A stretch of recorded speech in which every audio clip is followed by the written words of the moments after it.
Hello guys. दोस्तों, cricket में कई प्रकार के नो बॉल होते हैं जिनको आज मैं शॉर्ट में बताने वाला हूं। तो दोस्तों, आप जानते हैं क्रिकेट में नो बॉल एक बहुत ही बड़ी गलती है जिसे जो मैच को हरा या जिता सकती है। नो बॉल करने में जो फ्री हिट मिलता है, जो कि पहले नहीं था, लेकिन अब ये फ्री हिट जब से आ गया है तब से नो बॉल के बारे में बहुत ध्यान देने लगे हैं बॉलर। नो बॉल कोई भी कर सकता है, कोई भी फील्डर से भी हो सकती है या विकेट कीपर से भी नो बॉल हो सकता है, लेकिन खामियाजा बॉलर को ही भुगतना पड़ता है। तो दोस्तों, आइए हम आपको नो बॉल के बारे में बताते हैं। तो जो पहला नो बॉल होता है वो होता है अगर हमारा क्रीज जो बना हुआ है, अगर हमारा पैर उसके बाहर चला जाता है तो वो नो बॉल करार दिया जाएगा।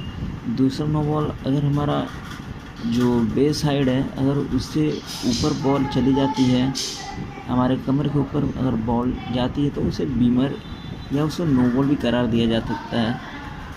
अब मैच के दौरान एक ही बीमर अलाउ है। अगर आप दो बीमर मार देते हैं तो आपको उस मैच में बॉलिंग करने के लिए नहीं दिया जाएगा। और तीसरा जो होता है, अगर बॉलर अपने एक एंड से बॉल कर रहा है, एक साइड से बॉल कर रहा है और वो बिना अंपायर को बताए दूसरे साइड से बॉल फेंकता है तो वो बॉल भी नो बॉल करार दी जाएगी।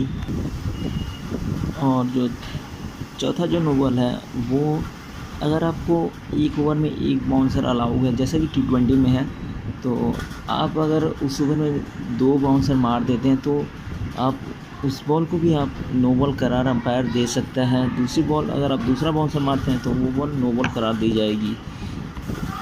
अगर बॉलर बॉलिंग कर रहा है और विकेट कीपर बॉल के टप्पा खाने से पहले ही अगर हिल जाता है तो वो बॉल भी नो बॉल करार दी जाती है। और अगर कोई बॉलर स्पिन से फास्ट बॉलिंग करे तो वो भी बॉल नो बॉल करार दी जाएगी। और जो अगला नो बॉल है उसमें अगर कोई बॉलर बॉल कर रहा है और जो बैटिंग क्रीज है उसके पहले अगर दो बार टप्पा खाती है तो वो भी बॉल नो बॉल करार दी जाती है। अगर फील्डिंग के दौरान अगर किसी भी फील्डर का बॉडी पार्ट क्रीज के ऊपर रहता है तो वो भी बॉल नो बॉल करार दी जाती है। लेग साइड में अगर पांच फील्डर से कम फील्डर रहता है तो वो भी बॉल नो बॉल करार दी जाती है। और बॉलर अगर बॉलिंग करते समय अगर उसका एल्बो ब्रेक होके बॉल डिलीवर करता है तो वो भी बॉल नो बॉल करार दी जाती है। कीपर अगर स्टंप के पहले ही बॉल पकड़ लेता है तो वो भी बॉल नो बॉल करार दिया जाता है।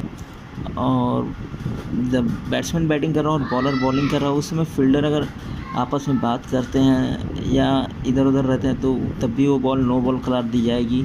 और जब जैसा कि जानो पावर प्ले चलता है तो पावर प्ले में जो हमारा रूल है पावर प्ले का, तो उसके तहत जितने फील्डर हमें अंदर अलाउ हैं उतने फील्डर को रखेंगे, नहीं तो वो भी बॉल नो बॉल करार दी जाएगी।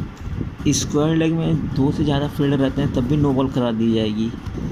अगर 11 से ज़्यादा खिलाड़ी या 11 से कम खिलाड़ी अगर ग्राउंड में मौजूद हैं तब भी नो बॉल होता है। ये तब होता है जब बिना अंपायर को कंफर्म कराए कोई प्लेयर रेस्ट के लिए चला जाता है। बॉल टेम्परिंग करके अगर बॉल किया जाता है तब भी वो नो बॉल करार दिया जाता है। और क्रिकेट में कोई ऐसी भी जगह है जहाँ फील्डर को खड़ा होना अलाउ नहीं है, जैसे साइड स्क्रीन के सामने अगर कोई फील्डर साइड स्क्रीन के सामने खड़ा होता है तो भी वो नो बॉल करार दिया जाएगा। तो ये है नो बॉल की स्टोरी। अब आप बताएं वीडियो कैसी लगी। अगर अच्छी लगी तो हमें कमेंट करके बता सकते हैं। अगर वीडियो अच्छी लगी तो आप लाइक कमेंट सब्सक्राइब ज़रूर करें। Thank you.